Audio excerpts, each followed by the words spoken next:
Tharad Dhanera highway પર toll tax પર વાહન ચાલકો પાસેથી ઉઘાડી લૂંટ ચલાવવામાં આવે છે।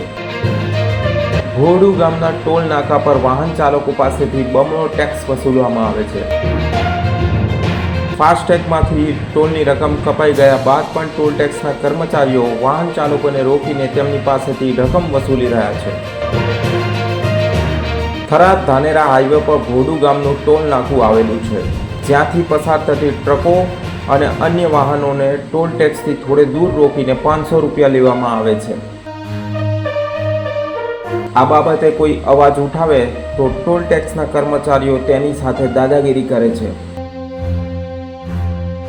હદ તો ત્યારે થઈ જ્યારે આ અંગે નેશનલ હાઈવે ઓથોરિટીને થરાદના અધિકારીએ પૂછ્યું ત્યારે જવાબ એવો મળ્યો કે ટોલ ટેક્સ વિભાગ અમારી જવાબદારીમાં આવતું નથી।